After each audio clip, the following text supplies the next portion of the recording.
अब तो महाराज बाजे बजे, परम आनंद हुआ। और इधर राम जी के सखाओं ने चारों दुल्हा को सजाया, सुंदर जामा जोड़ा पहनाया और सज करके चारों दुल्हा सरकार तैयार हुए और बाजे बजे और घोड़े पर सवार होकर चारों दुल्हा सरकार जनक जी के द्वार के लिए प्रस्थान करते। ब्राह्मणों ने वेद पाठ किया, सहनाइयां बजी, मंगल गीत गाए गए और चारों दुल्हा सरकार जब जामा जोड़ा पहनकर, सुंदर मौर पहनकर, पान खा करके मुस्कुराते हुए घोड़े पर बैठ करके चले, इस छटा को देख करके देवता मोहित हो गए। गोस्वामी तुलसीदास जी कहते हैं जिस घोड़े पर राम जी बैठे थे उस घोड़े को देख करके देवता मोहित हो गए। वो घोड़ा कौन था? बोले कोई ऐसा वैसा घोड़ा नहीं था, साक्षात सुंदरता के अधिदेवता, सौंदर्य के देवता जो हैं। कौन? बोले कामदेव। स्वयं कामदेव ही घोड़ा बन करके आ गया राम जी के विवाह में। जनु बाजी बेस बनाए मन सिद्ध, राम हित अति सोहई। जनु बाजी बेस बनाए मन सिद्ध, राम हित अति सोहई। आपने भय बल रूप गुण गति सकल भुवन मोहई। आपने भय बल रूप गुण गति सकल भुवन मोहई। जगमगत जीन जराब ज्योति, सुमोति मणि मानिक लगे। जगमगत जीन जराब ज्योति, जमाति मणि मानिक लगे। किंकरी ललाम लगाम ललित, त्रिलोक सुर नर मुनि ठगे। किंकरी ललाम लगाम ललित, त्रिलोक सुर नर मुनि ठगे। जनु बाजी बेस बनाई मन सिद्ध, राम हित अति सोहई। जनु बाजी बेस, जनु बाजी बेस, जनु बाजी बेस बनाई। गोस्वामी तुलसीदास जी कहते हैं जनु बाजी वेश बनाए मनसिज। मनसिज कामदेव घोड़े का वेश बना करके आ गए। राम हित अति सोही, और कामदेव पर बैठकर, घोड़े पर बैठकर भगवान विवाह करने के लिए जा रहे। और उस कामदेव की लगाम, किंकिनी लगाम ललाम ललित बिलोक सर मुन सुर मुनि ठगे। उसकी लगाम राम जी के हाथ में। ये राम जी का उपदेश है। राम जी विवाह करने जा रहे हैं, लेकिन काम के परवश होकर के विवाह करने नहीं जा रहे, काम को अपने वश में करके विवाह करने। काम की लगाम राम जी के हाथ में, कामदेव को घोड़ा बनाया, लेकिन उस घोड़े की लगाम राम जी के हाथ में। यह उपदेश है। संसार में गृहस्थ जीवन में जाओ, विवाह करो, लेकिन काम के वश में मत हो जाओ, काम को अपने वश में रखो। काम की लगाम राम जी के हाथ में। और उस घोड़े की जो लगाम है, गोस्वामी जी कहते हैं किंकिन ललाम लगाम ललित बिलोक सुर नर मुनि ठगे। उस घोड़े की लगाम इतनी सुंदर, इंद्रधनुष के समान, कि देवता मुनि देख करके ठगे से रह गए, व्यामोहित हो गए। बारात जब द्वार पर पहुंची तो सखियों ने बारात का स्वागत किया, दुल्हा सरकार का स्वागत किया। और कैसे स्वागत किया? देखो, ससुराल की स्वागत तो अलग ढंग से ही होती है। सखियों ने दुल्हा का स्वागत किया, बारातियों का स्वागत किया, और स्वागत में सखियों ने दुल्हा सरकार को अनेक व्यंग वचन सुनाए। सखी द्वारे लगी बरियात, सजन को स्वागत करो। सखी द्वारे लगी बरियात, सजन को स्वागत करो। सखी द्वारे लगी बरियात, सजन को स्वागत करो। सखी द्वारे लगी बरियात, सजन को स्वागत करो। दुई दुल्हा क्यों गोरे दीखत, दुई दुल्हा क्यों गोरे दीखत, दुई दुल्हा क्यों गोरे दीखत, दुई दुल्हा क्यों गोरे दीखत, दुई क्यों श्यामल का सजन को स्वागत करो। हाँ दुई क्यों श्यामल का सजन को स्वागत करो। सखी द्वारे लगी बरियात, सजन को स्वागत करो। सखी द्वारे लगी बरियात, सजन को स्वागत करो। सखी ने कहा बारात द्वार पर आ गई है, स्वागत करो। एक सखी ने कहा देखो, हमने सुना है कि दशरथ जी की तीनों रानियां कौशल्या, केकई, सुमित्रा तीनों गोरी हैं और दशरथ जी महाराज भी गोरे हैं। तो माँ बाप अगर गोरे हों तो बच्चों को भी गोरा होना चाहिए। लेकिन ये दो दुल्हा गोरे हैं और दो काले क्यों? दुई दुल्हा क्यों गोरे दीखत, दुई क्यों श्यामल गात। चारों को गोरा होना चाहिए, दो काले क्यों हो गए? अब यहीं से सखियों ने मजाक और व्यंग शुरू किया। एक सखी ने कहा मैं बताऊं? बोले बताओ। सखी ने कहा बात ऐसी है कि जो हमारी समधन है, उन समधन को श्याम रंग का पुरुष अच्छा लगता है, ऐसा कोई रहस्य है?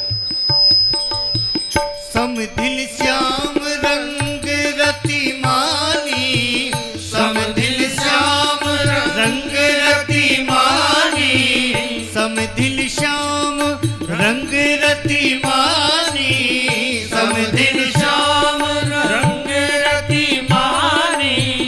ये अचरज की बात सजन को स्वागत करो। हाँ ये अचरज की बात सजन को स्वागत करो। सखी द्वारे लगी बरियात, सजन को स्वागत करो। सखी द्वारे लगी बरियात, सजन को स्वागत करो। सखी ने कहा समधिन श्याम रंग रतिमानी, ये अचरज की बात, आश्चर्य की बात है कि समधिन को श्याम रंग की रति प्रिय है। अब ये व्यंग वचन सुनकर श्री दशरथ जी महाराज हाथी पर बैठे आगे आगे चल रहे थे। उनको हंसी आ गई, क्यों बोले समधिन की बात आई तो समधी को हंसी आना स्वाभाविक था। दशरथ जी महाराज जब मुस्कुराने लगे तो सखियों ने उनकी ओर देखा और सोचा अब इनको भी दो चार सुना ही दे।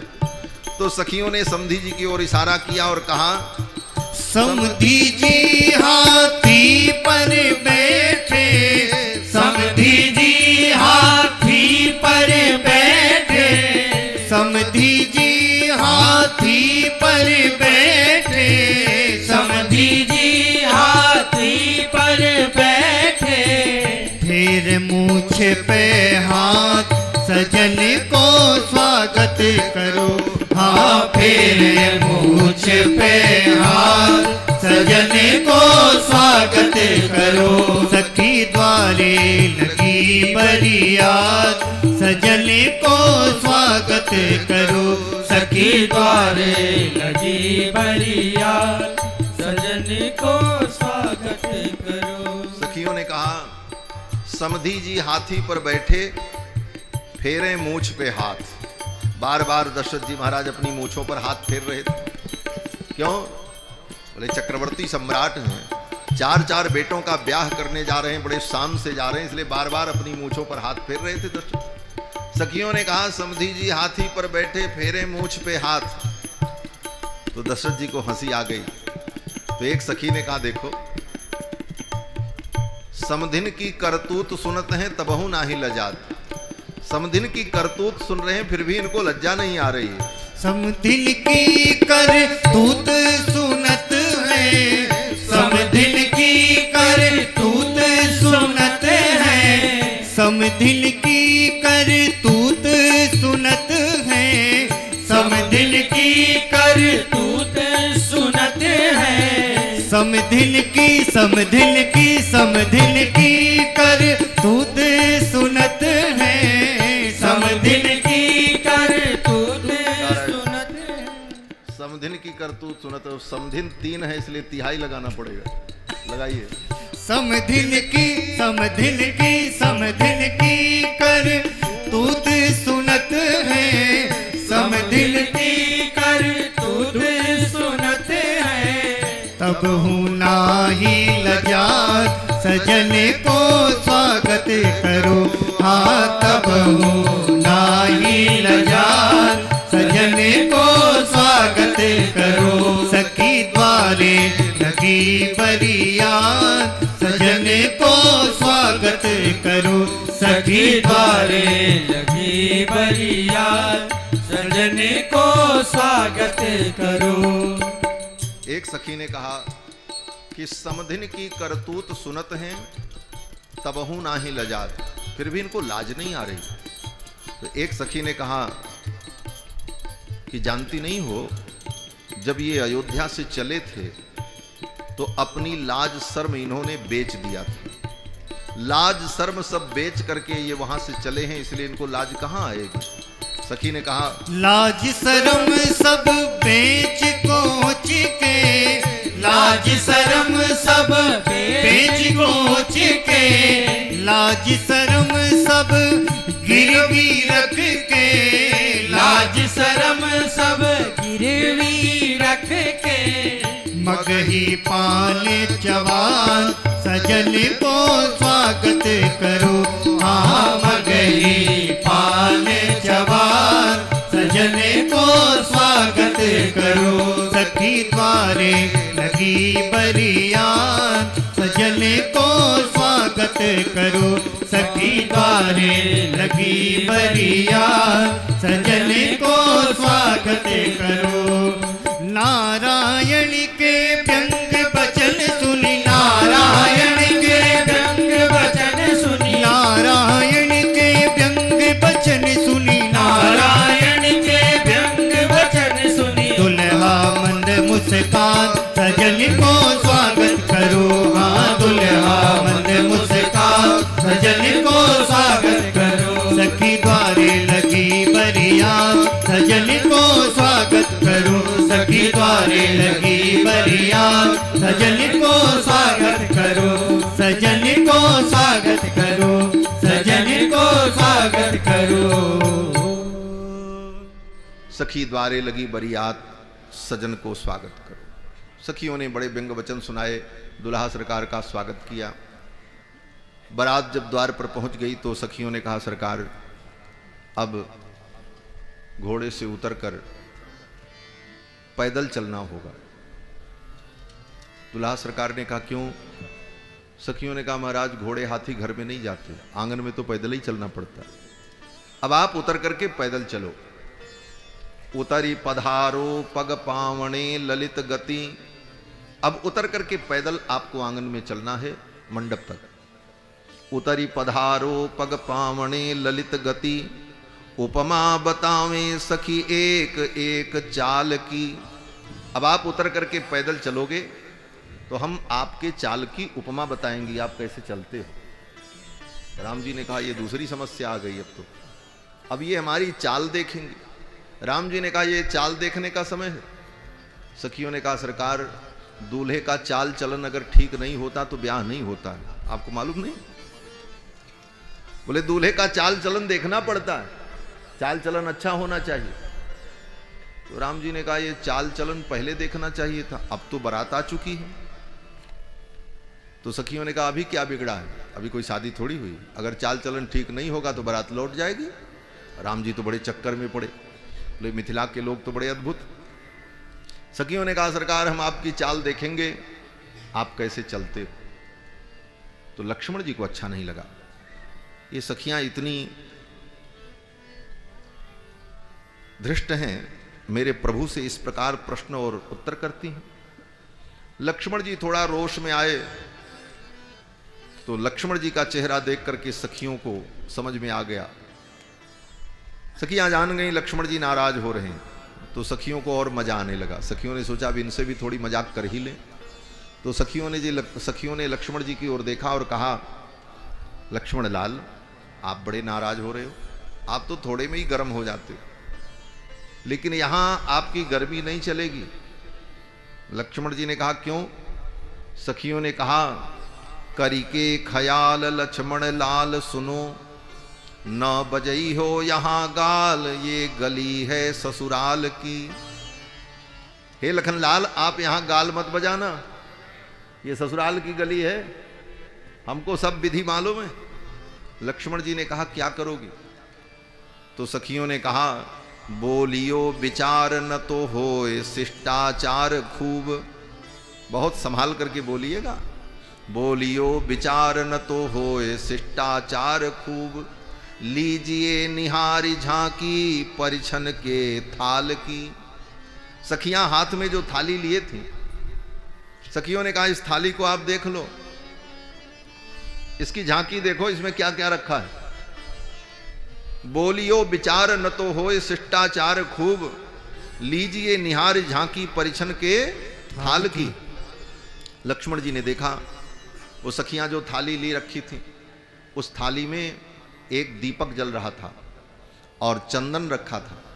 एक छोटे से पात्र में जल था और उसी थाली में एक लोढ़ा रखा हुआ था। लोढ़ा जानते हैं? वो पत्थर का जो होता है, मसाला पीसने वाला, पुराने जमाने में घर में होता था। सिल के ऊपर जो रहता, बट्टा बोलते हैं, क्या बोलते हैं? लोढ़ा बोलते हैं, बट्टा बोलते हैं। वो भी उसी में इतना बड़ा रखा था। तो राम जी ने देखा, लक्ष्मण जी ने देखा, बोले दीपक तो आरती करने के लिए होगा, चंदन पूजा करने के लिए, और जल का जो पात्र है वो आचमन करने के लिए होगा। इस लोढ़े का क्या उपयोग है? इसका तो कोई उपयोग नहीं समझ में आया राम जी को। तब राम जी ने पूछा, ये बताओ ये किस लिए है? तो सखियों ने कहा, सरकार आप ही के लिए है, आप ही के लिए रखा गया। बोले इसकी क्या विधि होती है? तो सखी ने कहा कि जो दूल्हा बहुत गाल बजाते हैं ना, उनका गाल बजाना बंद करने के लिए इसका उपयोग किया जाता है। सखी ने कहा कि बोलियो विचार न तो होए शिष्टाचार खूब, लीजिए निहारी झांकी परिछन के थाल की। राम जी ने कहा, क्या करोगी? तो सखी ने कहा कि आरती की बाती में छिपाए लोढ़ा ताती कर। आपको हम गीत सुनाती रहेंगी, आप समझ नहीं पाओगे। हम गीत गाती रहेंगी और आप सोचोगे गीत गाया जा रहा है, और धीरे से इस लोढ़ा को इस दीपक की बत्ती में गर्म करेंगे। आरती की बाती में छिपाए लोढ़ा ताती कर, सारी और सरहज सब सिकाई करें गाल की।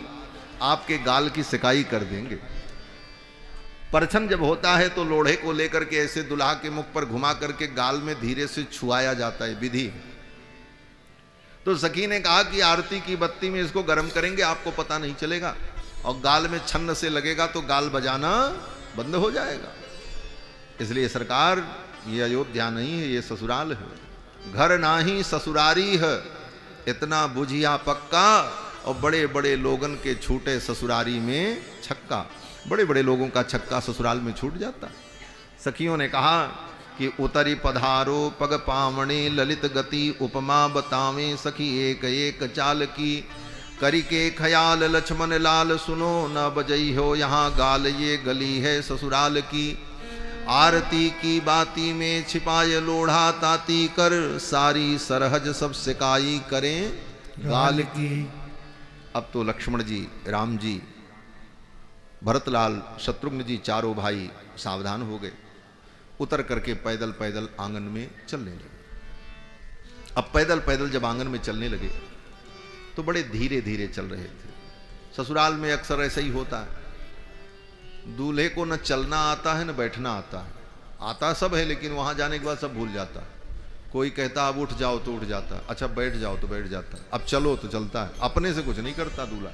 ससुराल में सब बताने के लिए अगल बगल दोस्त यार सब रहते हैं, वही लोग जैसा जैसा कहते हैं वैसा वैसा करता है। तो राम जी भी ऐसे ही, अब वो चल रहे हैं तो धीरे धीरे इशारा जब करते हैं मित्र लोग, अब आगे बढ़ो तब आगे बढ़ते, तो बड़े धीरे धीरे राम जी आंगन में चल रहे थे।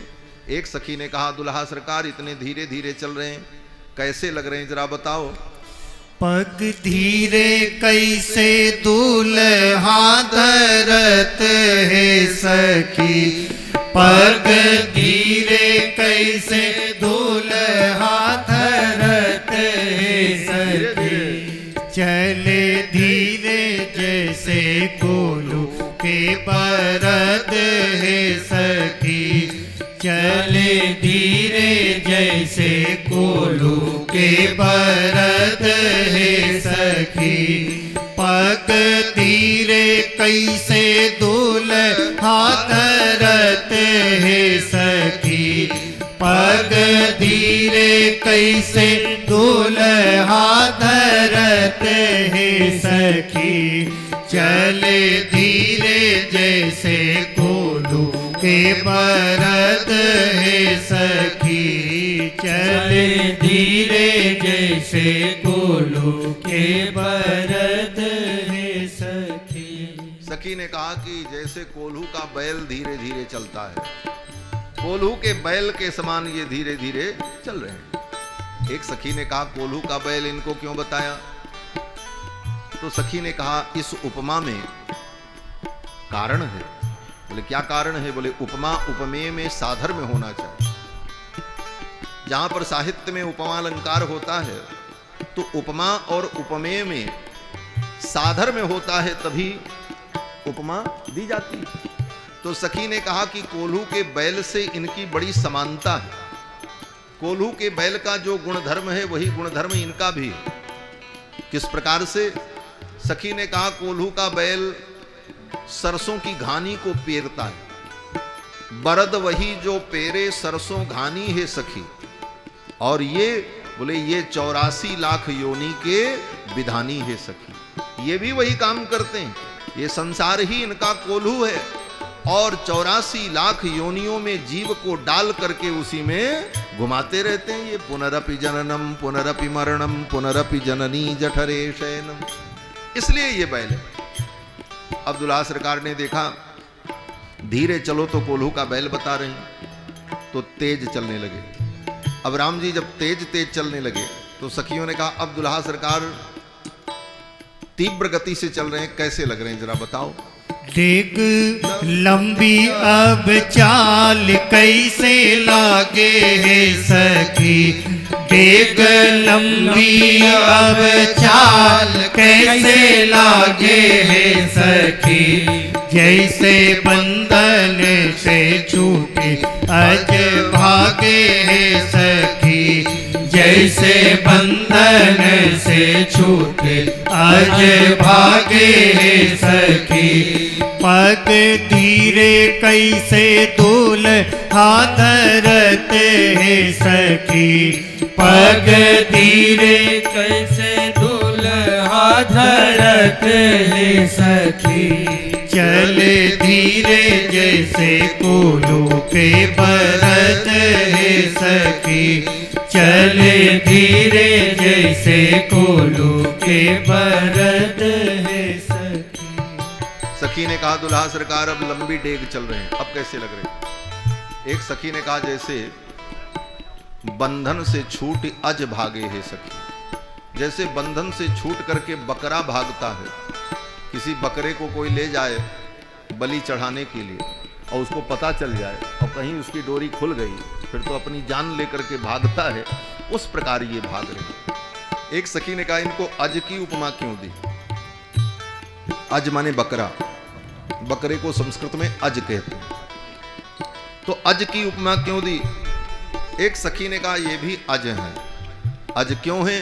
बोले अज का मतलब अजन्मा, जिसका जन्म नहीं होता उसको अज कहते हैं, ये भी अज है क्योंकि इनका जन्म नहीं हुआ है। ये तो प्रगट भय है, भय प्रगट कृपाला दीन दयाल, इनका तो प्राकट्य हुआ है, जन्म नहीं हुआ, ये अज है। और दूसरी बात, अज के खानदान में पैदा हुए हैं इसलिए भी अज हैं। इनके पुरखा जो थे उनका नाम अज था। इस प्रकार सखियों ने मनोविनोद किया। दुल्हा सरकार ने देखा कि धीरे चलो तो बैल बताती हैं और जोर से चलो तो बकरा बताती हैं, तो अब चलेंगे ही नहीं। चारों दुल्हा सरकार आंगन में खड़े हो गए। जब खड़े हो गए तो सखियों ने कहा अब कैसे लग रहे। एक सखी ने कहा अब तो लग रहा है जैसे 4 खंभा गाड़ दिया गया। 4 खंभे गड़े हों, केवल ऊपर छत लगाने की जरूरत है। एक सखी ने कहा इनको खंभा की उपमा क्यों दी, खंभे की उपमा क्यों दी? तो सखी ने कहा खंभा तो जड़ है और दुल्हा चेतन है, चेतन की उपमा जड़ से। तो दूसरी सखी ने कहा जड़ चेतन जितने भी तत्व हैं, जड़ चेतन सभी तत्वों के अंदर ये अंतर्यामी रूप से विद्यमान हैं। सी राम मैं सब जग जानी करहूं प्रणाम जोड़ जुग पानी। इसलिए इनके लिए तो कोई भी उपमा दे दी जाए तो वो सार्थक। इस प्रकार मनोविनोद होता रहा। सखियां दुल्हा सरकार को लेकर के मंडप में पहुंची और फिर उधर से सखियां जानकी जी को लेकर के मंडप में आई। यही विध सीय मंडप ही आई। जानकी जी भी मंडप में पधारी और 3 कन्याएं उर्मिला, मांडवी, श्रुतकीर्ति, चारों कन्याएं दुल्हन वेश में मंडप में आईं और चारों दुल्हा सरकार विराजमान हुए। फिर देवताओं का आवाहन और पूजन हुआ, अग्निस्थापन हुआ और अग्निस्थापन के बाद और भी विवाह की विधि प्रारंभ हुई। श्री जनक जी महाराज ने कन्यादान का संकल्प किया। जानकी जी को गोद में बैठाकर जब जानकी जी का विवाह हुआ तो श्री जानकी जी की अवस्था 6 वर्ष की थी। जानकी जी 6 वर्ष की और राम जी बोले 19 वर्षों में 12 वर्ष के राम। 6 वर्ष की कन्या जानकी को जनक जी ने गोद में बैठाया, हाथ में जल लिया, अक्षत दूर्वा, शंख और मंत्रोच्चार प्रारंभ हुआ और श्री जनक जी महाराज संकल्प करते हैं। जनक जी कहते हैं इयं सीता मम सुता, ये सीता मेरी बेटी। इयं सीता मम सुता सह धर्मचरी तव प्रतीक्ष चैनाम भद्रम ते प्राणिम गृहिणी स्वपाणिना। हे राम तुम्हारा मंगल हो। इयं सीता मम सुता, ये मेरी जो बेटी सीता है। इयं सीता मम सुता सह धर्मचरी तव, आज से ये तुम्हारी धर्मचरी धर्मपत्नी हो। पाणिम गृहिणी स्वपाणिना, मेरी बेटी सीता का पाणी ग्रहण करो।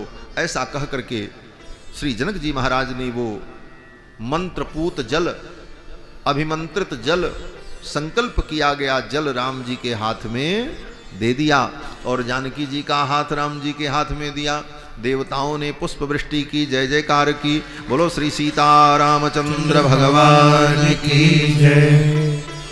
जनक जी महाराज ने कन्यादान किया और फिर उर्मिला का कन्यादान, मांडवी का कन्यादान और श्रुतकीर्ति का कन्यादान, चारों कन्याओं का कन्यादान जब संपन्न हुआ, कन्यादान के बाद कन्या को अपने दाहिने तरफ विराजमान करके होम की विधि प्रारंभ हुई। अब विवाह में पिता का कर्तव्य कन्यादान पर्यंत होता है। बस कन्यादान कर देने के बाद आगे की विवाह की जो विधि होती है वो वर स्वयं करता है। अग्निस्थापन, होम, ये सब दूल्हे को ही करना होता है। पिता का केवल इतना ही कर्तव्य होता है कन्यादान करना। बस पिता ने कन्यादान कर दिया। फिर जानकी जी भगवान के दाहिने भाग में विराजमान हुई, उर्मिला जी लक्ष्मण जी के दाहिने भाग में विराजमान हुई, मांडवी भरत भैया के दाहिने भाग में विराजमान हुई और श्रुतकीर्ति शत्रुघ्न जी के दाहिने भाग में विराजमान हुई।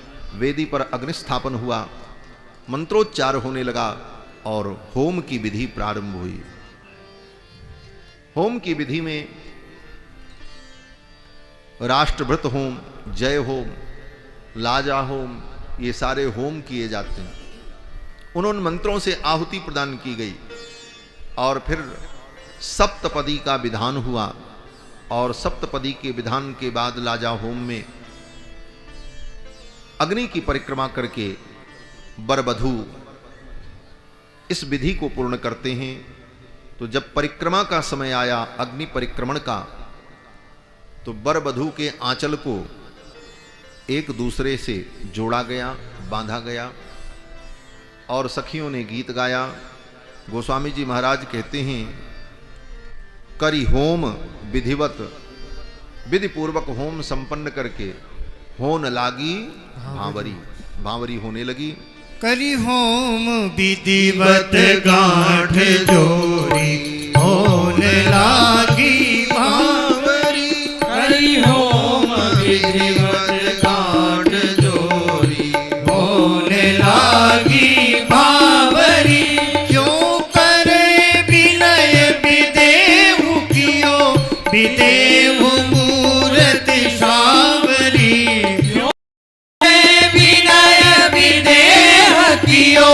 विदेव मूरत सांवरी।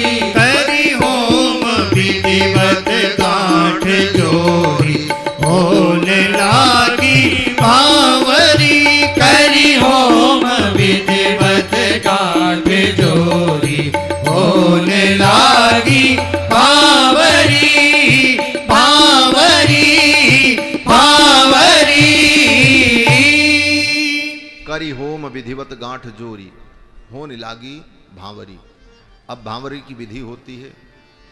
भांवरी की विधि में जिसको फेरे कहते हैं, विवाह में 4 ही फेरे होते हैं, लेकिन आजकल तो लोग फिल्म देखकर, टीवी देखकर के सब कुछ तय करते हैं। फिल्म में दिखा दिया 7 फेरे हो गए, तो अब सब 7 ही फेरे करने लगे। लेकिन विवाह की विधि में 4 फेरे का ही विधान है बस। 3 फेरे में कन्या आगे रहती है और चौथे फेरे में वर आगे होता है। अग्नि की 4 परिक्रमा करते हैं वर-वधू, और 3 परिक्रमा में कन्या आगे और चौथे परिक्रमा में वर आगे। 4 परिक्रमा करके अग्नि को साक्षी करते हैं कि हे अग्निदेव, हम दंपति पति पत्नी धर्म अर्थ काम मोक्ष चारों पुरुषार्थ को प्राप्त करने के लिए एक साथ मिलकर के प्रयास करेंगे। और इस विधि में 3 परिक्रमा में कन्या आगे रहती है और वर पीछे रहता है। इसका मतलब कन्या कहती है कि धर्म अर्थ काम इन 3 पुरुषार्थों में मैं तुम्हारे साथ हूं, तुमसे एक कदम आगे बढ़ करके मैं चलूंगी। और चौथी परिक्रमा में पुरुष आगे हो जाता है, कन्या पीछे हो जाती है। क्यों?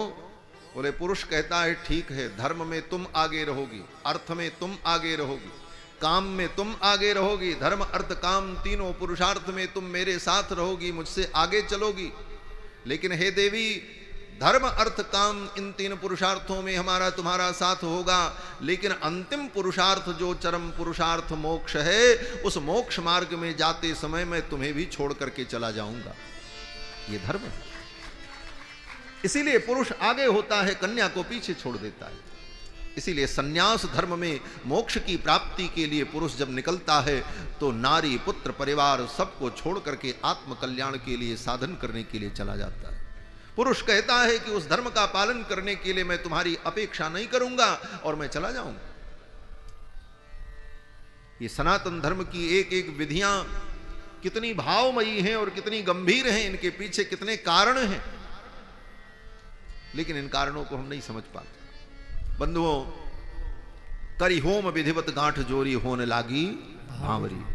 अब भांवरी हो रही है और सखियां गीत गा रहे हैं। चारों दुल्हा देत, चारों दुल्हा देत भंवरिया है, चारों दुल्हा देत भंवरिया है। संग सोहत दुल्हन अगरिया है, संग सोहत दुल्हन अगरिया है। चारों दुल्हा देत भंवरिया है, चारों दुल्हा देत भवरिया है चारों दुल्हा देत श्याम गोर गोर श्याम चारों जोरा जोरिया श्याम गोर गोर श्याम चारों जोरा जोरिया हरे हरे होते चहु ओरिया है आए हरे हरे होते चाहूं ओरिया है चारों दुल्हा देत भवरिया है चारों दुल्हा देत भवरिया है चारों दुल्हा देत सिरन पे सोहे मणिन मोर मोरिया सिरन पे सोहे मणिन मोर मोरिया दामिनी की छवि छिन छोरिया है आहे कामिनी की छवि छिन छोरिया है चारों दुल्हा देत भवरिया है चारों दुल्हा देत रत्नारी कजरारी अजब अखरिया रत्नारी कजरारी अजब खरिया लखत ही करे में खबरिया है आहे लखत ही करे बे खबरिया है चारों दुल्हा देत भवरिया है चारों दुल्हा देत आंचल चंदरिया में पड़ी है गठरिया अचल चदरिया में पड़ी है गठरिया बांधे है की बूटी बस करिया है आहे बांधे है की बूटी बस करिया है चारों दुल्हा देत भवरिया है चारों दुल्हा देत नव रंग मणि की सुपली सुहरिया नव रंग मणिन की सुपली सुपरिया लाव छरिया बे बेरे बेरिया है आहे लाव चरिया बे भर बरिया है चारों दुल्हा देत भवरिया है चारों दुल्हा देत उमगी उमगी गावे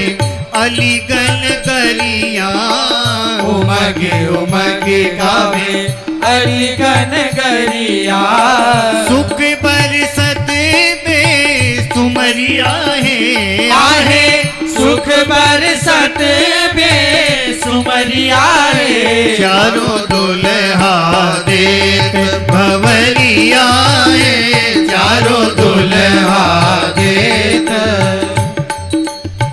जयति जयति जय होत चारोरिया जयति जयति जय होत चारोरिया सुख बरसत में सुमरिया है आए सुख बरसत में सुमरिया है आहे सुर कर सुमन की झरिया है आए सुर कर सुमन की झरिया है चारों दुल्हा देत भवरिया है चारों दुल्हा देत पड़े मणि कंबली में दंपति चहरिया पड़े मणि कंबल में दंपति छहरिया जाग ज्योति जगर मगरिया है आहे जागे ज्योति जगर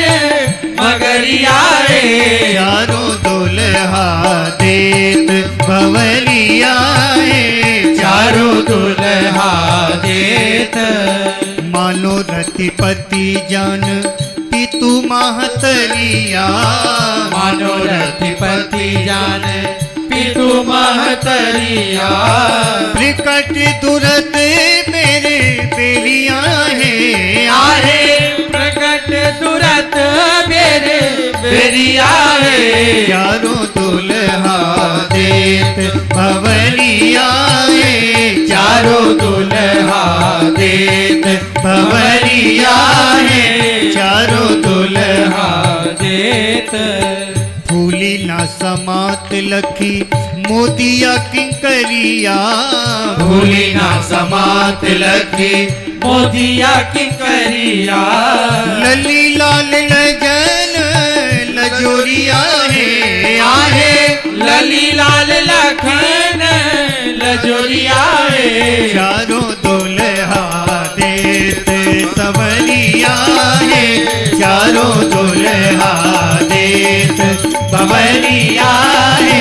संग सोहती दुल्हन अगरिया है, संग सोहती दुल्हन अगरिया है, चारों दुल्हा देत भंवरिया है, चारों दुल्हा देत भंवरिया है। हाँ भंवरिया है, हाँ भंवरिया है, हाँ भंवरिया है। चारों दुल्हा सरकार भांवरी देते हैं और फिर भांवरी संपन्न होने के बाद सिंदूर दान की विधि होती है। राम सीय सिर सिंदूर देहि। ये सिंदूर दान की जो विधि है ये लोक रीति है। सिंदूर दान का विधान वैदिक पद्धति में नहीं है, कहीं नहीं। इसीलिए दक्षिण भारत में देखो, दक्षिण भारत में विवाह होता तो वहां माताएं सिंदूर नहीं पहनती, मंगलसूत्र पहनती। जो वैदिक विधि है वो सभी देशों में एक समान होती है और लौकिक विधि जो होती है उसमें अंतर होता है। तो सिंदूर दान की जो विधि है ये लौकिक विधि है, उत्तर भारत की लोक परंपरा है। हमारे उत्तर देश की ये लोक परंपरा अनादिकाल से चली आई। वैदिक विधि का पूरा पूरा पालन करना चाहिए और लोक विधि में जो लोक विधि शास्त्र के प्रतिकूल न हो, वेद के प्रतिकूल न हो, उस विधि का भी पालन करना चाहिए।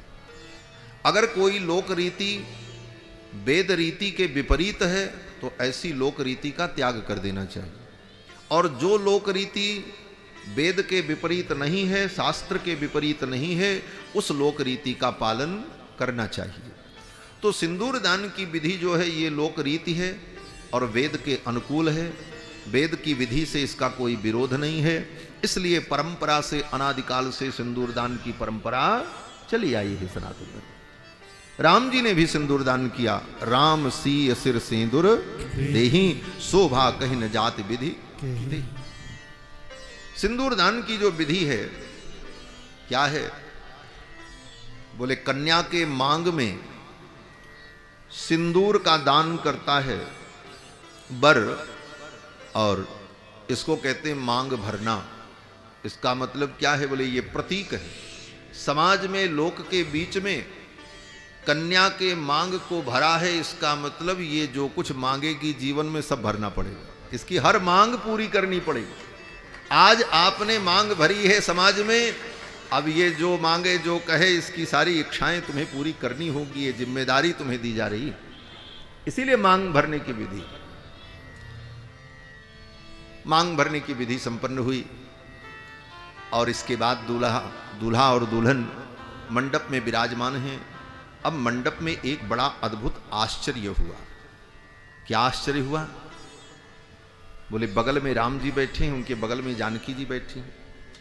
राम जी के श्री अंग की जो नीले रंग की कांति वो जानकी जी के ऊपर जब पड़ी तो जानकी जी जो गौर वर्ण है वो श्याम वर्ण दिखने लगी और जानकी जी गौर वर्णा हैं। जानकी जी के अंग की जो छाया गौर वर्ण की छाया राम जी के ऊपर पड़ी तो राम जी जो सांवले थे वो गोरे दिखने लगे। महाराज ऐसा चमत्कार हो गया। कहते हैं राम भये तनु गोर सिया भई सांवरी। राम भये तनु गोर सिया भई सांवरी, सारद सी बुद्धिमंती बधु भई बांवरी। शारदा सरस्वती भी इस दृश्य को देख करके भ्रमित हो गई कि कैसा चमत्कार हुआ कि जानकी जी की छाया पड़ने पर राम जी गोरे हो गए और राम जी की छाया पड़ने पर श्री जानकी जी श्याम वर्ण हो गए। राम भये तनु गोर सिया भई सांवरी। इस भाव के ऊपर हमारे पूज्य मिथिला के महाराज श्री का पद है कि मंडप में कैसा आश्चर्य हुआ। आज मंडप में अचरज अथोर भइले, आज मंडप में अचरज अथोर भइले। सखी देखा कैसे अंगना में शोर भइले, सखी देखा कैसे अंगना में शोर भइले। सखी देखा कैसन अंगना में शोर भइले, सखी देखा कैसन अंगना में शोर भइले। आज मंडप में अचरज अथोर भइले, आज मंडप में अचरज अथोर भइले। पहुना के परछाई से सिया जी भइली सांवरी, पहुना के परछाई से सिया जी भइली सांवरी। पहुना के परछाई में सिया जी भइली सांवरी, पहुना के परछाई में सिया जी भइली सांवरी। सिय के छाया पर ते पहुना अब तो गोर भइले, सिय के छाया पर ते पहुना अब तो गोर भइले। आज मंडप में अचरज अथोर भइले, आज मंडप में अचरज अथोर भइले। ऐसन अदला बदली कतहूँ देख ली न सुनली, ऐसन अदला बदली कतहूँ देख ली न सुनली। ऐसन अदला बदली कतहूँ देख ली न सुनली। ऐसन अदला बदली कतहूँ देख ली न सुनली। जैसन आज परिवर्तन घन घोर भइले, जैसन आज परिवर्तन घन घोर भइले। आज मंडप में अचरज अथोर भइले, आज मंडप में अचरज अथोर भइले। दुल्हा आसमानी रंग दुल्हन रंग पियरी, दुल्हा आसमानी रंग दुल्हन रंग पियरी। केवल दूल्हे का रंग नहीं बदला, केवल दुल्हन का रंग नहीं बदला। राम जी जो सांवले थे वो गोरे दिखने लगे और किशोरी जी जो गोरी थी वो सांवली दिखने लगी, और देखने वाले जितने लोग थे वो बोले सब हरे हरे दिखने लगे। मेरा ऐसा चमत्कार हो गया। दुल्हा आसमानी रंग दुल्हन रंग पियरी, दुल्हा आसमानी रंग दुल्हन रंग पियरी। दोनों मिलके हरियर हरियर चारों ओर भइले, दोनों मिलके हरियर हरियर चारों ओर भइले। आज मिलके हरियर हरियर चारों ओर भइले, दोनों मिलके हरियर हरियर चारों ओर भइले।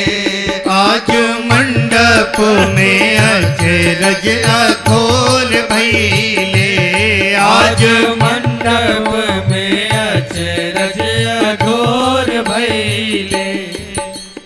मैया सरस्वती जी के सुध बुध बिसरल, मैया सरस्वती जी के सुध बुध बिसरल।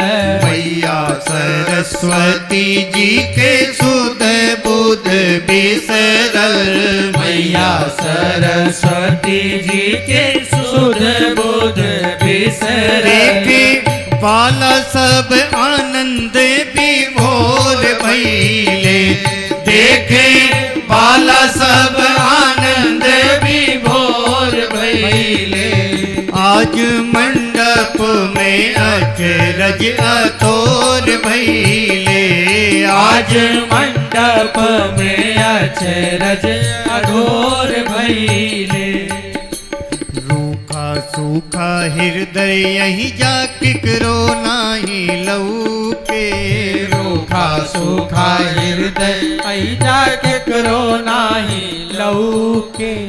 ये भक्त का भाव है कि मिथिला के जो लोग हैं, मिथिला के लोगों का हृदय बहुत ही भावपूर्ण, रूखा सूखा हृदय नहीं।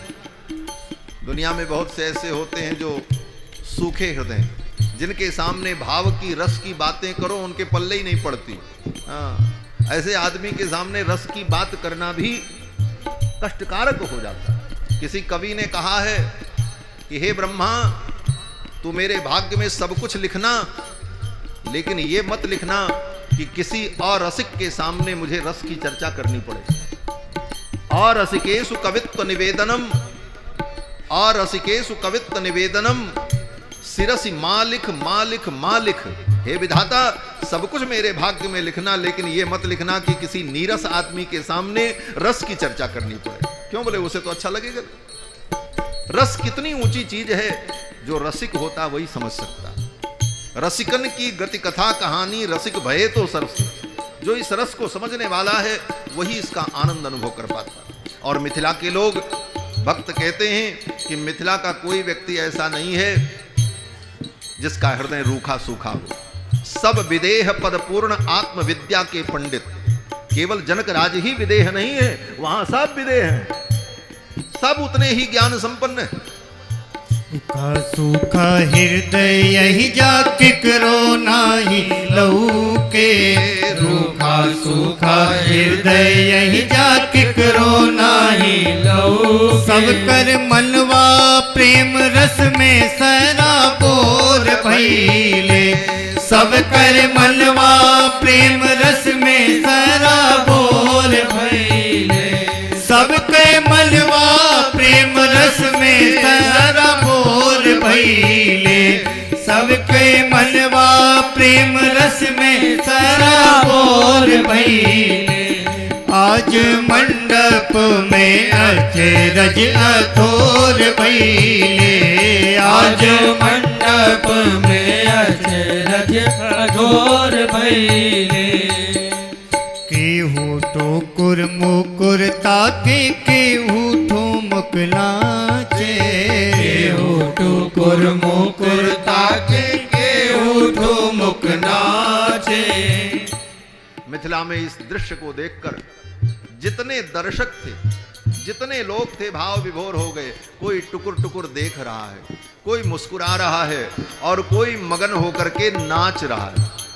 कवि कहता है कि किसी का मन तो चकोर हो गया और किसी का मन मोर हो गया। जैसे मोर नाचता है श्याम बादल को देखकर, उसी तरह श्याम रंग रघुनंदन को देखकर सबका मन मयूर के समान नृत्य करने लगा। केहू टोकुर मुकुर ताके केहू ठुमक नाचे केहू टुकुर मुकुर ताके केहू ठुमुक नाचे। मानो केहू त चकोर केहू मोर भइले मानो केहू त चकोर केहू मोर भइले मानो केहू त चकोर केहू मोर भइले मानो केहू त चकोर केहू मोर भइले आज मंडप में अचरज अथोर भइले आज मंडप में अचरज अघोर भइले बेटा हवन चारों जय हो, रुक जाओ भाई। कोई मोर बना, कोई चकोर बना, सब प्रेम रस में डूब करके आनंदित हो गए। कोई हरा हो गया, कोई श्याम हो गया, कोई गोरा हो गया। लेकिन हमारे राम जी क्या हो गए? मिथिलावासी कहते हैं राम जी तो चोर हो गए, इनको चोर की उपाधि दिया मिथिला के लोगों ने। मिथिलावासी कहते हैं तो बेटा चक्रवर्ती राजा दशरथ जी के, लेकिन यहाँ मिथिला में आकर के लोगों के मन को चुराया, इसलिए ये चोर हो गए।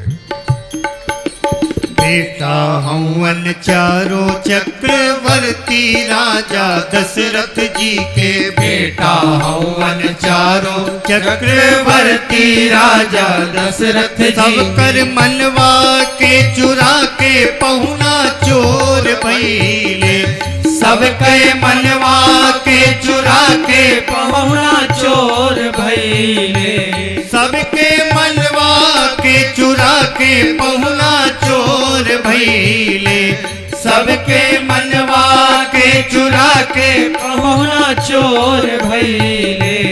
आज मंडप में अचरज अतोर भइले, आज मंडप में अचरज अतोर भइले।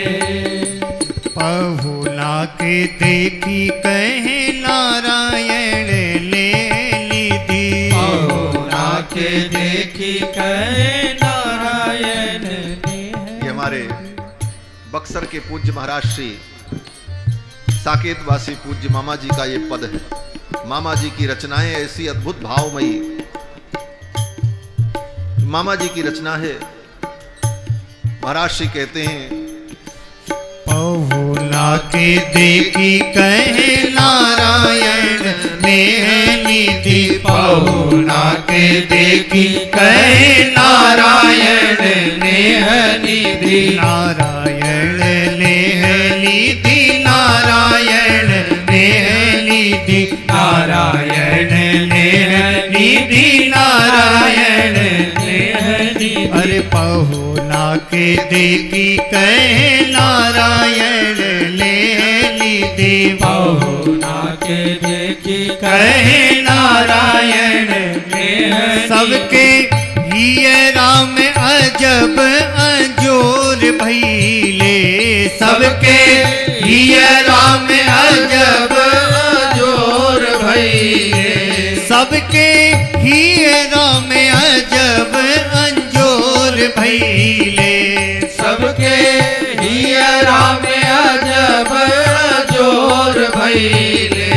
आज मंडप में अचरज अतोर भइले, आज मंडप में अचरज अतोर भइले। सखी देखा कैसन आंगना में शोर भइले, सखी देखा कैसे आंगना में शोर भइले। हो आज मंडप में अचरज अतोर भइले, आज मंडप में अचरज अतोर भइले। हो आज मंडप में अचरज अतोर भइले, आज मंडप में अचरज अतोर भइले। बोलो दुल्हा सरकार की जय। मंडप का ये आनंद।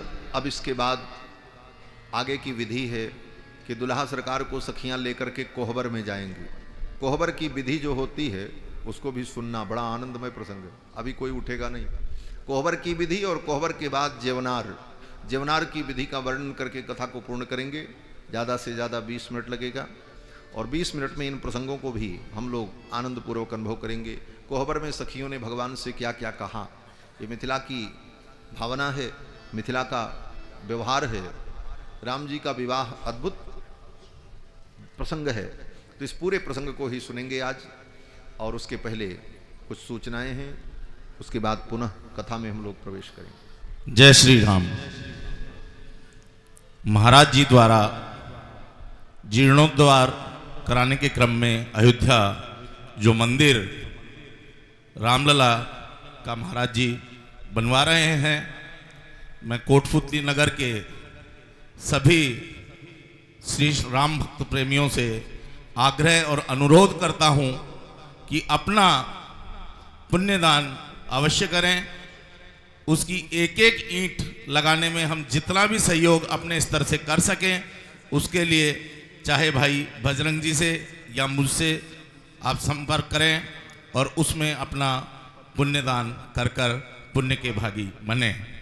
इसी क्रम में सबसे पहले 21,000 रुपये श्री जगन प्रसाद जी दीवान की तरफ से मैं उनके पुत्र होने के नाते अपना छोटा सा अमूल्य भेंटदान करता हूँ। जय श्री राम। जो भी रसीद कटाना चाहे वहाँ गेट पर रसीद उपलब्ध है और इसी क्रम में हम एक अच्छी सी राशि तैयार करके उस जीर्णोद्धार के निमित्त बाबा जी को हम भेंट करें। 21,000 रुपये भाई बजरंग जी नौबत का के द्वारा भी इस जीर्णोद्धार के क्रम में भेंट किए जा रहे हैं। श्री शिव कुमार जी, बजरंग जी, विनोद कुमार जी नौबत का परिवार की तरफ से ये 21,000 रुपये प्राप्त हुए हैं। श्री सांवरमल जी खंडेला हालाबाद हैदराबाद से, इनके भी 21,000 रुपये इस जीर्णोद्धार के क्रम में प्राप्त हुए हैं। ताली तो बजाओ कस के, बजती रहे ताली, रुकनी नहीं चाहिए। ये श्रृंखला निरंतर बनी रहे और हम एक अच्छा प्रयास करें कि हमारा अंशदान लगे और ये मंदिर शीघ्र ही अतिशीघ्र पूर्णता की तरफ प्राप्त हो। जय श्री राम। बोलो श्री सीतारामचंद्र भगवान की जय।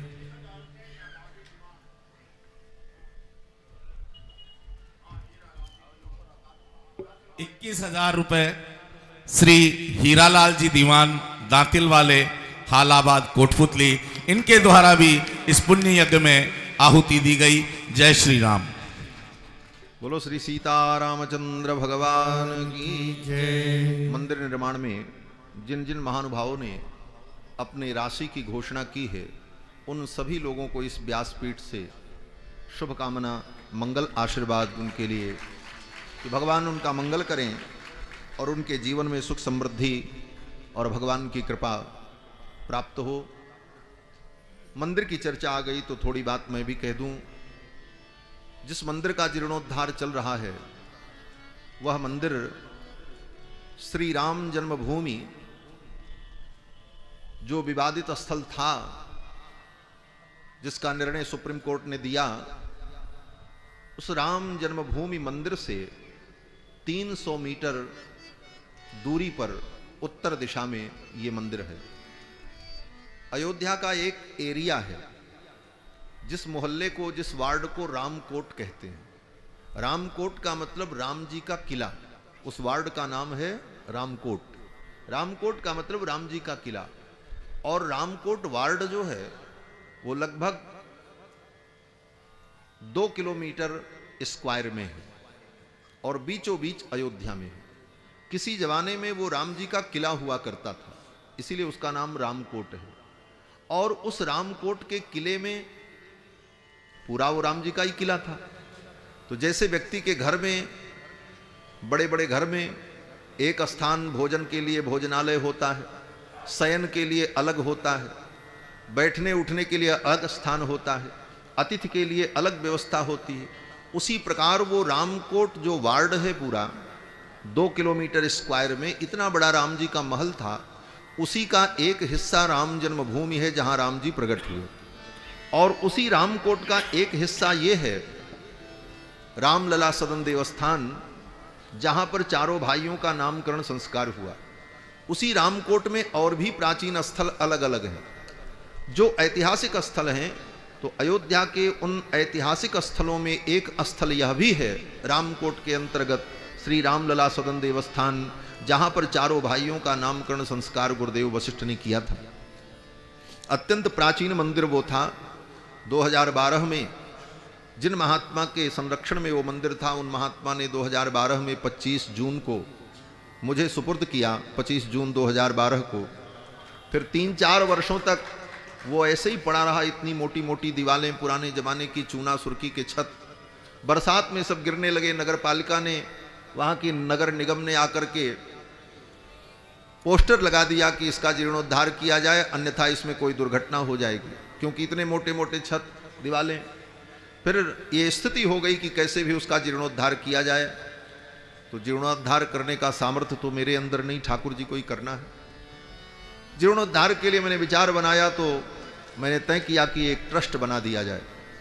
और हमने उसे ट्रस्ट बनाया, रामलला सदन देवस्थान ट्रस्ट, जिसके मैनेजिंग ट्रस्टी हैदराबाद के श्री गोविंद बाबू लोहिया जी हैं और उसके एक ट्रस्टी श्री सतीश जी मालू सोलापुर महाराष्ट्र में हैं, लखनऊ में राघवेंद्र कुमार मिश्र जी हैं और दिल्ली में एक ट्रस्टी सेहरावत जी हैं और मैं उस ट्रस्ट का पदेन अध्यक्ष हूँ।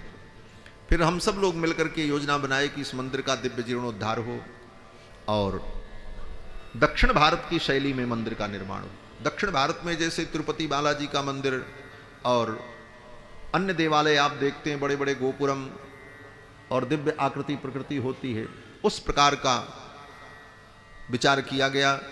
तो चेन्नई के स्वामीनाथन एक आर्किटेक्ट हैं, बहुत बड़े मंदिर के बहुत बड़े वास्तुविद हैं, उन्हीं के नेतृत्व में उस मंदिर का निर्माण चल रहा है। गोपुरम का निर्माण, गर्भगृहम का निर्माण, उत्तर गोपुरम का निर्माण, ये सब उसका अंग है। आधा निर्माण लगभग हो चुका है और लगभग टोटल प्रोजेक्ट 5 से 6 करोड़ रुपए का है, बहुत ज़्यादा नहीं है, लेकिन हमारे जैसे साधु के लिए तो 5-6 करोड़ बहुत बड़ी बात होती। मिल जाए तो हम तो गिन नहीं पाएंगे महाराज, अगर कोई ला के दे भी दे तो गिनने में 2 दिन लग जाएंगे, क्योंकि कभी इतना रुपया तो गिना नहीं हमने भाई, साधु आदमी। लेकिन भगवान के नाम पर मैंने संकल्प किया कि बन जाए और शुरुआत हो गई। बहुत से भक्तों ने कुछ कुछ सेवा की और थोड़ी थोड़ी सेवा से ही वो बढ़ करके लगभग आधा काम हो चुका है, आधा ही शेष बचा है। तो जो लोग इस पवित्र कार्य में अपनी आहुति प्रदान करेंगे, अयोध्या धाम में उनकी ईंट लगेगी, उनकी सेवा लगेगी अयोध्या की पावन भूमि में, तो यह भी एक बहुत बड़ा पुण्य कार्य होगा। बस इतना ही कहना था, बाकी सूचना आपको प्राप्त है। वहाँ पर स्टॉल पे भी रसीद बुक उपलब्ध है और हमारा जो ट्रस्ट है रामलला सदन देवस्थान ट्रस्ट 80G के तहत वो आयकर मुक्त भी है, इसलिए उसकी भी सुविधा आपको प्राप्त हो सकती है, उसका प्रमाण पत्र भी मिलेगा। और हमारे मैनेजिंग ट्रस्टी गोविंद बाबू लोहिया जो सारा कार्य देखते हैं, वो भी संभवतः आज आने वाले हैं, 18 तारीख को आना था, कल शायद वो यहाँ रहेंगे भी, उनसे भी संपर्क कर सकते हैं। तो इस प्रकार से, और बाकी हमारे बजरंग बाबू तो है ही हैं, इनको सब मालूम है, बहुरानी को भी मालूम है क्या है कैसे है। और इस पवित्र कार्य में अगर आप लोगों का सहयोग होगा तो बहुत बड़ी भगवान की सेवा संपन्न होगी। बस इतना ही कह करके पुनः प्रसंग की ओर आगे चलते हैं। चारों भाइयों का विधि पूर्वक विवाह संपन्न हुआ। मंडप में अद्भुत आश्चर्य हुआ। इसके बाद सखियां दुल्हा सरकार को लेकर के कोहबर में जाती हैं। कोहबर की विधि क्या है?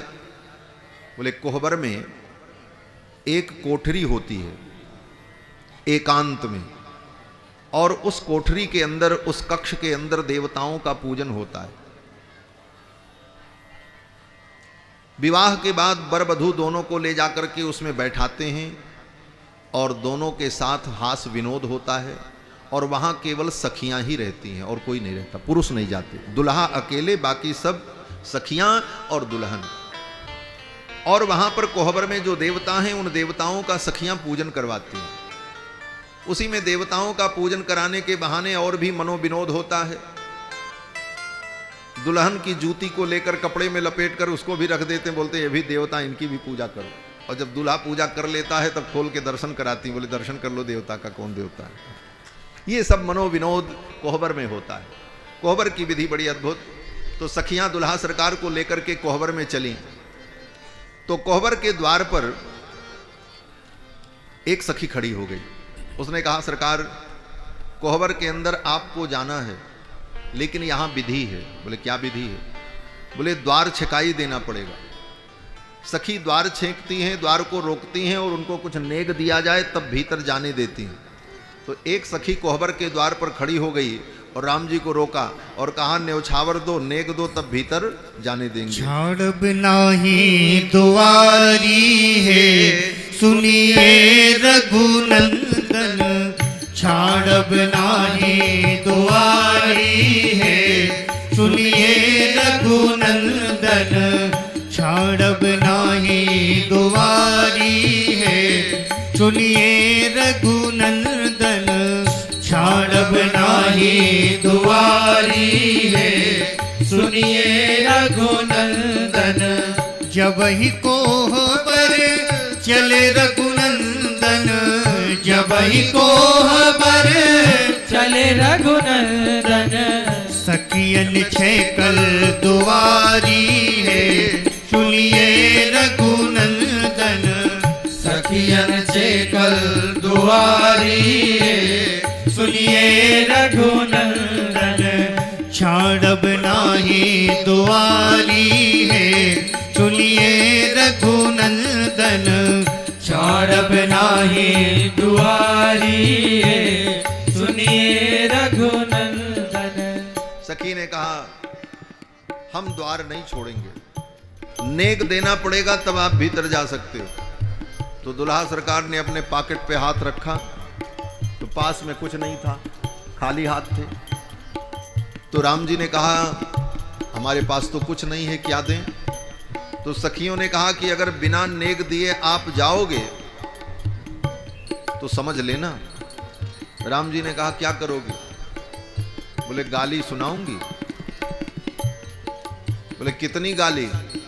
सखियों ने कहा कम से कम 1000, इससे कम नहीं। नेक दिए बिना जो पग धरी हो नेक दिए बिना जो पग धरी हो दूंगी मैं गारी हजारी है सुनिए रघुनंदन दूंगी मैं गारी हजारी है सुनिए रघुनंदन छाड़ब नाही दुआरी है सुनिए रघुनंदन छाड़ब नाही दुआरी सुनिए रघुनंदन।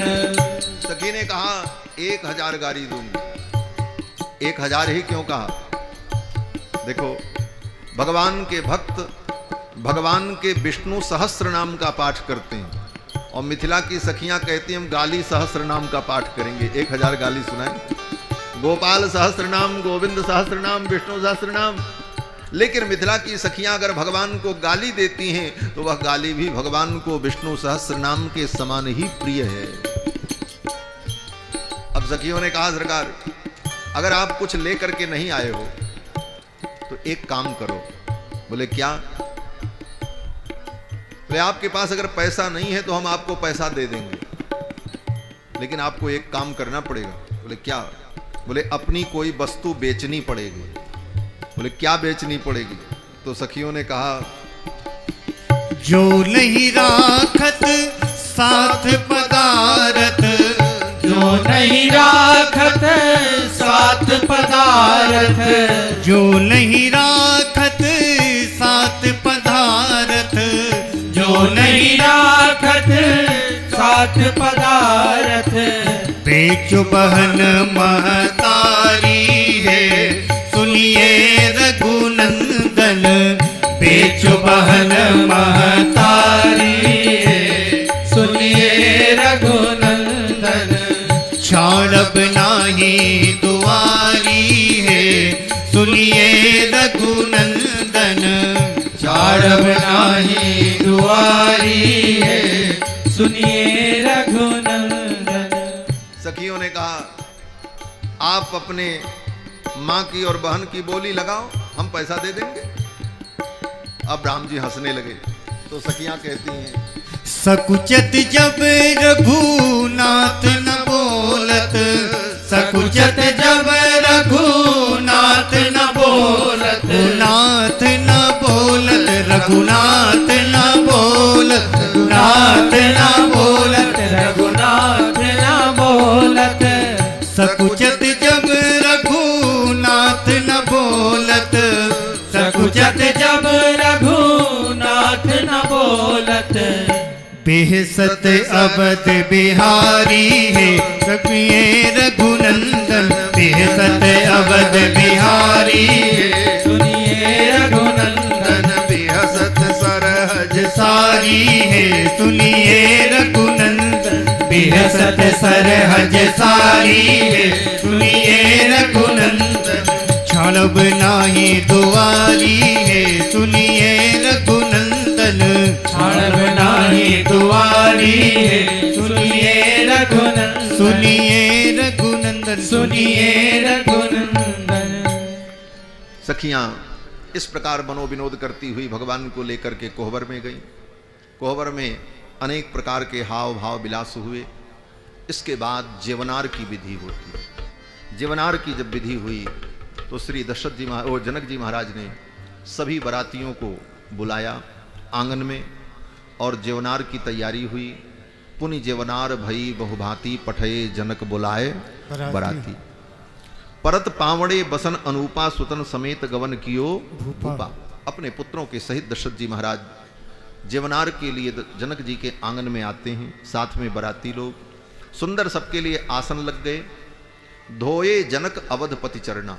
श्री जनक जी महाराज ने दशरथ जी का चरण धोया, फिर राम जी का चरण धोया, अन्य तीनों भाइयों का भी चरण धोया और फिर सुंदर आसन पर विराजमान किया और सबके सामने सुंदर मणिमय पात्र रखे गए और भोजन परोसा जाने लगा। सुपोदन सुरभि सरपि सुंदर स्वाद पुनीत छन महु सबके परसुगे चतुर सुआर विनीत।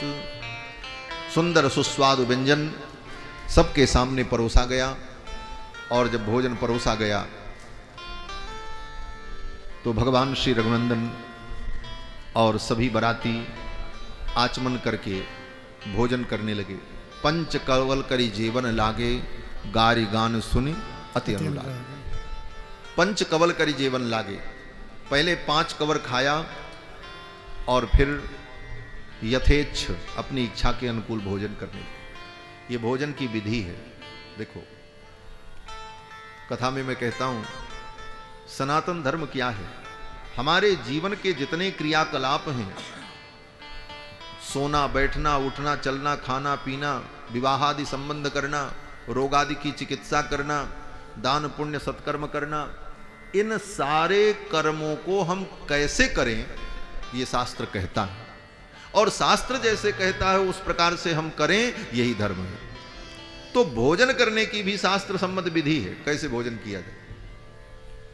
आज व्यक्ति पशु जैसा भोजन करता है, खाने की भी विधि नहीं मालूम। खड़े खड़े खा रहे हैं, लेटे लेटे खा रहे हैं, बिस्तर पे बैठ के खा रहे हैं। लेकिन भोजन का हमारे यहां महर्षि कात्यायन ने, महर्षि पारस्कर ने सूत्र लिखा है, उसका नाम ही है भोजन सूत्र। भोजन सूत्र ग्रंथ में भोजन कैसे किया जाए इस विधि का वर्णन है। भोजन कभी बिस्तर पर बैठकर नहीं करना चाहिए। लोग बेड पर ही पेपर बिछा लेंगे, उसी बैठ के भोजन करने लगेंगे। बिस्तर पर, जिस बिस्तर पर व्यक्ति शयन करता है उस बेड पर अगर भोजन करे तो भोजन गौ मांस के समान अपवित्र होता है। लिखा है अश्वारूढ़ो गजारूढ़ो खट्वारूढ़ो तथैव च जलपानम मदिरा तुल्यम अन्नम गोमांस भक्षणम। ये श्लोक आज से 31 साल पहले की बात। 89 में, 1989 में, 31 साल हो गए। 1989 में मैं अयोध्या में पढ़ता था तो हमारे गुरुदेव भगवान पांडे गुरुजी थे, वेद पढ़ाते थे, वेद के बड़े उद्भट विद्वान थे। उनके यहाँ मैं पढ़ने जाया करता था तो उनकी अंतिम अवस्था थी, वृद्धावस्था थी, अक्सर बीमार रहते थे, फिर भी पढ़ाते थे। तो बीमार थे, बिस्तर पे बैठे रहते थे, तो दवा खाना हो तो हम लोगों से कहते थे बेटा वो दवा निकाल करके ले आओ, पानी ले आओ। तो दवा ला करके पानी ला करके दें तो कहते थे अब बिस्तर से हमको उठाओ, तो उनको उठा करके बिस्तर से नीचे बैठावें। तो एक दिन हमने कहा गुरुजी इसी पे बिस्तर पे बैठे बैठे पी लीजिए, दवा तो लेना। तो गुरुजी यही श्लोक बोलते थे, उन्हीं के द्वारा ये श्लोक मैंने सुना था 31 वर्ष पूर्व। गुरुदेव कहते थे कि बेटा अश्वारूढ़ो गजारूढ़ो खट्वारूढ़ो तथैव च, हाथी पर बैठकर, घोड़े पर बैठकर और बिस्तर पर बैठकर अगर व्यक्ति भोजन करे, पानी पिए तो जलपानम मदिरा तुल्यम, पानी पीना शराब पीने के समान पाप है। अन्नम गोमांस भक्षणम, अन्न जो है गौ मांस के बराबर अपवित्र है। लेकिन आज अपनी सनातन संस्कृति को हम भूल करके बेड पर बिस्तर पर बैठ करके पेपर बिछा के खा रहे हैं। क्यों? बोले उसमें सुविधा हो रही। धर्म कभी सुविधा में नहीं होता। अगर सुविधा ढूंढोगे तो धर्म नहीं होगा, धर्म के पालन में असुविधा आपको उठानी पड़ेगी। जब आप असुविधा उठाएंगे तभी आप धर्मात्मा होंगे, सुविधा में कभी धर्म नहीं होता। और भोजन एक यज्ञ है। हमारे यहां तो पूरे जीवन को यज्ञमय कहा गया। जन्म से लेकर मृत्यु पर्यंत हमारा जीवन यज्ञमय है। इसीलिए गर्भाधान संस्कार जो होता है, जिस संस्कार के द्वारा जीवात्मा मां के गर्भ में आता है, उसको सारी दुनिया भोग समझती है। लेकिन हमारा शास्त्र क्या कहता है?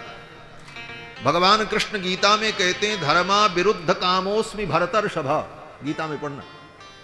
भगवान कृष्ण कहते हैं, धर्म के अनुकूल, शास्त्र की विधि के अनुकूल अपनी सवर्णा भार्या, अपने वर्ण के अनुकूल जो भार्या हो और वैदिक विवाह संपन्न हो, वैदिक विधि से, ऐसी पत्नी के साथ जो पुत्र की कामना करता है, उसका वह धर्म भी मेरा स्वरूप है।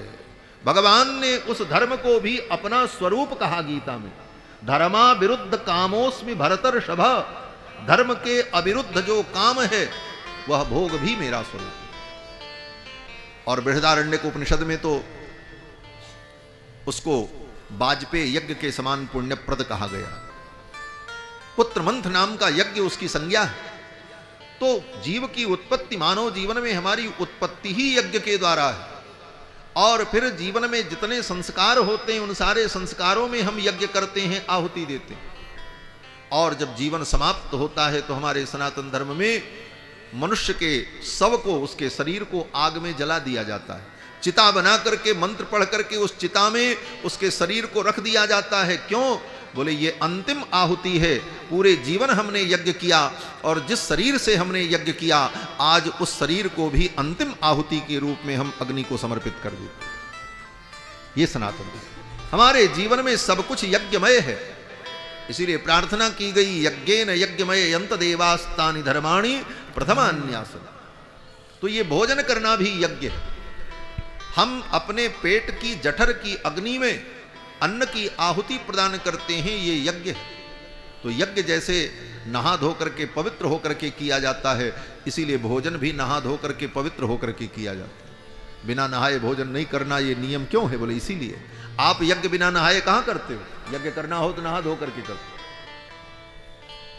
उसी तरह स्नान करके पवित्र होकर के भोजन करना। और यज्ञ में आप कौन सी वस्तु आहुति में डालते हो? यज्ञ जब किया जाता है तो अग्नि में कूड़ा करकट नहीं डाला जाता, कचरा नहीं डाला जाता।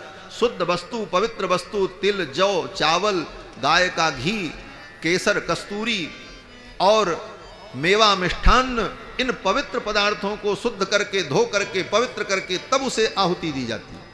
उसी प्रकार ये पेट में आहुति देनी है तो पेट में हम क्या आहुति दें? बोले जो पवित्र पदार्थ हो उसकी आहुति दें। अंडा, मुर्गी, मांस और गंदगी की आहुति इस पेट में मत दो। ये यज्ञ है। और ये यज्ञ कैसे किया जाता है? इसकी विधि है। पंच कवल करी जेवन लागे, रामायण में गोस्वामी जी लिख रहे हैं। ये संकेत है वेदों का। यहां पर ये भोजन करते समय पहले 5 आहुति दी जाती है। नहा धो करके, पवित्र होकर के, पवित्र भोजन भगवान को अर्पित करके, भोग लगा करके फिर उस प्रसाद को ग्रहण करो। और जब ग्रहण करने चलो तब बोले पहले 5 आहुति, पहले 5 कवर। 5 कवर कैसे? बोले प्राणाय स्वाहा। पहला कवर खाए तो कहना चाहिए ओम प्राणाय स्वाहा, ये मैं अपने प्राण के लिए दे रहा हूं। अपानाय स्वाहा, ये अपान के लिए दे रहा हूं। प्राण, अपान, व्यान, समान, उदान, ये 5 वायु हमारे आपके शरीर में होती है। इसको पंच प्राण कहते हैं। प्राण, अपान, व्यान, समान, उदान। और इन 5 प्राणों को पहले 5 आहुति देने के बाद तब भोजन करना चाहिए। ये 5 आहुति देने के बाद तब हम अपनी इच्छा के अनुकूल भोजन करें तो ये भोजन करना यज्ञ है। इस विधि का वर्णन है वेदों। प्राणाय स्वाहा, अपानाय स्वाहा, व्यानाय स्वाहा, समानाय स्वाहा, उदानाय स्वाहा। एक कवर उठाया, प्राणाय स्वाहा कह करके खा लिया। दोबारा अपानाय स्वाहा, व्यानाय स्वाहा। इस प्रकार 5 कवर खाने के बाद फिर हाथ में जल लेकर के आचमन करके और आचमन में क्या करें? बोले अमृतोपस्तरणमसि, ये मंत्र है। अर्थात इस जल को अमृत बना करके मैं अपने पेट में बिस्तर लगा रहा हूं। किसके लिए बिस्तर?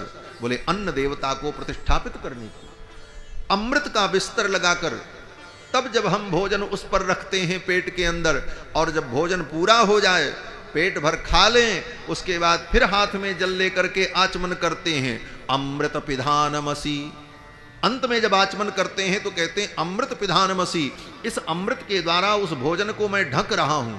तो नीचे अमृत और फिर ऊपर अमृत, इस प्रकार अमृत से संपुटित जब हो जाता है भोजन, तो वह भोजन हमें अमृतत्व प्रदान करता है। इस विधि से अगर कोई भोजन करे तो जीवन में कभी फूड पॉइजनिंग नहीं होगी, उसको भोजन कभी नुकसान नहीं करेगा। अन्न शब्द का दो अर्थ है वेदों में, तैत्तिरीय उपनिषद में पढ़ना। अन्न शब्द के दो अर्थ कहे। अन्न का पहला अर्थ अत्ति अन्नम, अद्यते इति अन्नम, दो अर्थ किया। अत्ति, अत्ति अर्थात जो हमको खा ले उसका नाम अन्न, जो हमको खा जाए उसका नाम अन्न। और अन्न का दूसरा अर्थ जिसको हम खा जाएं उसका नाम अन्न। तो अन्न के दोनों अर्थ हैं। जब हम विधि से खाते हैं तब अन्न को हम खाते हैं, और विधि से विपरीत खाते हैं तो अन्न हमको खा जाता है। इसीलिए खा खा करके लोग मर जाते हैं, खा करके भी लोग मरते हैं। अन्न ही विष बन जाता है, वो अन्न हमें खा जाता है। इसलिए भोजन करने की भी शास्त्र सम्मत विधि है, कैसे भोजन करना। रामायण की एक एक चौपाइयां वेद पुराण शास्त्र की ही व्याख्या है। यहां विवाह के प्रसंग में गोस्वामी जी वर्णन करते हैं कि भगवान जब भोजन करने बैठे, पंचकवल कर जेवन लागे, गारी गान सुनी अति अनुरागे, गारी गान सुनी अति अनुरागे। भांति अनेक परे पकवाने, सुधा सरिस नहीं जाए बखाने, सुधा सरिस नहीं जाए बखाने। पर सुन लगे सुवार सुजाना, पर सुन लगे सुवार सुजाना। व्यंजन विविध नाम को जाना, व्यंजन विविध नाम को जाना। चारि भांति भोजन विधि गाई, एक एक विधि बरनी न जाई, एक एक विधि बरनी न जाई। छरस रुचिर व्यंजन बहु जाति, छरस रुचिर व्यंजन बहु जाति। एक एक रस अगणित भांति, एक एक रस अगणित भांति। जेवत देहि मधुर धुनि गारी, जेवत देहि मधुर धुनि गारी। ले ले नाम पुरुष अरु नारी, ले ले नाम पुरुष अरु नारी, ले ले नाम पुरुष अरु नारी। भांति अनेक परे पकवाना, अनेक प्रकार के पकवान परोसे गए। और कितने प्रकार के व्यंजन थे? कह रहे थे चार भांति भोजन विधि गाई। भोजन चार प्रकार का होता है। चार प्रकार कौन? बोले भक्ष भोज्य लेह चोष्य। बस कोई ऐसी वस्तु होती है जिसे चबा करके खाया जाता है, और कोई वस्तु ऐसी होती है जिसे निगल लिया जाता है, और कोई वस्तु ऐसी होती है जिसे चूस करके खाया जाता है, और कोई वस्तु ऐसी होती है जिसे चाट करके खाया जाता है। बस, और पांचवी कोई विधि नहीं है खाने की। चार प्रकार से ही हम भोजन करते हैं। इसीलिए गोस्वामी जी कहते हैं चार भांति भोजन विधि गाई। भक्ष भोज्य लेह चोष्य, चारों प्रकार के व्यंजन, चार प्रकार के। और फिर उनके कितने प्रकार? बोले व्यंजन विविध नाम को जाना। 56 प्रकार के, 36 भोग, 56 व्यंजन और चार भांति। और रस, बोले 6 रस। जितना भी भोजन हम करते हैं उनमें 6 प्रकार का ही रस होता है। मीठा, खट्टा, कड़ुआ, तीता, नमक और कसाय। 5 7वां कोई रस नहीं होता। 6 प्रकार के ही रस होते हैं, षडरस व्यंजन इसीलिए कहा जाता है। सब परोसा गया और दुल्हा सरकार भोजन करने लगे। जब भोजन करने लगे तो सखियों ने गारी सुनाई। बिना गारी के ससुराल में भोजन करने का आनंद नहीं होता। और ये गारी क्या है? हमारे संत जन कहते हैं गारी को भी ब्रह्मा जी ने बनाया। गारी 2 प्रकार की होती है। एक गारी वो है जो किसी को सुना दो तो सामने वाला व्यक्ति आपकी खोपड़ी फोड़ दे, एक गारी तो वो। और दूसरी गारी बोले सामने वाले को सुना दो तो प्रसन्न हो जाए, हंसने लग जाए और गदगद हो जाए। अब इन दोनों गारियों में अंतर क्या है? तो कहते हैं ब्रह्मा जी ने एक हाथ में अमृत लिया और एक हाथ में विष लिया। अमृत और विष को लेकर के ब्रह्मा जी ने ऐसे गार दिया कस के।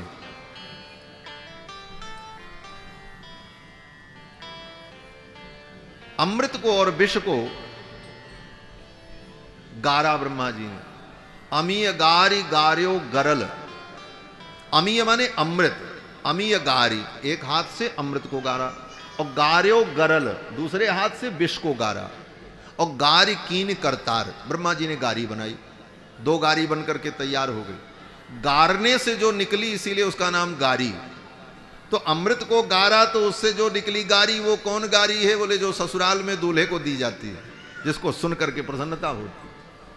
और विष को गार करके ब्रह्मा ने जो गाली निकाली वो गाली कौन है? बोले जिस गाली को देने से 302 307 भी हो जाए महाराज, जेल जाना पड़ जाए, कुछ भी हो सकता है। वो गारी अमृत से, वो विष से प्रकट। तो विवाह की जो गारी वो तो अद्भुत है महाराज। गारी गान सुन अति अनुरागे। दुल्हा सरकार गारी सुन करके आनंदित होते हैं, बाराती भी आनंदित होते हैं। बस एक गारी का पद गा करके जीवनार पूरी करके आरती कराएंगे। छयलवा खोदई हो चुनी चुनी गारी, छयलवा खोदई हो चुनी चुनी गारी, छयलवा खोदई हो चुनी चुनी गारी, छयलवा खोदई हो चुनी चुनी गारी। 56 भोग 36 व्यंजन, 56 भोग 36 व्यंजन। आन धरो मणि थारी, आन धरो मणि थारी। छयलवा खोदई हो चुनी चुनी गारी, छयलवा खोदई हो चुनी चुनी गारी। जेवत लालन सिद्धि सदन में, जेवत लालन सिद्धि सदन में। गावत सरहज सारी, गावत सरहज सारी। छयलवा खोदई हो चुनी चुनी गारी, छयलवा खोदई हो चुनी चुनी गारी। अति सुकुमारी राजकुमारी, अति सुकुमारी राजकुमारी। शांता बहन तुम्हारी, शांता बहन तुम्हारी। छयलवा खोदई हो चुनी चुनी गारी, छयलवा खोदई हो चुनी चुनी गारी। देना तो चाहिए राजकुंवर को, देना तो चाहिए राजकुंवर को। ले भागे जटाधारी, ले भागे जटाधारी। छयलवा खोदई हो चुनी चुनी गारी, छयलवा खोदई हो चुनी चुनी गारी। लुट ना जावे अवध नगर की, लुट ना जावे अवध नगर की। लुट ना जावे अवध नगर की, लुट ना जावे अवध नगर की। सिगरी कन्या कुमारी, सिगरी कन्या कुमारी। छयलवा खोदई हो चुनी चुनी गारी, छयलवा खोदई हो चुनी चुनी गारी। जेवत लालन मुदु मुस्कावत, जेवत लालन मृदु मुस्कावत। जेवत लालन मृदु मुस्कावत। जेवत लालन मृदु मुस्कावत। सिया अली बलिहारी, सिया अली बलिहारी। छयलवा खोदई हो चुनी चुनी चुनी गारी छयलवा को दई हो चुनी चुनी गारी छयलवा को दई हो चुनी चुनी गारी छयलवा को दई हो चुनी चुनी गारी छयलवा को दई हो चुनी चुनी गारी छयलवा को दई हो चुनी चुनी गारी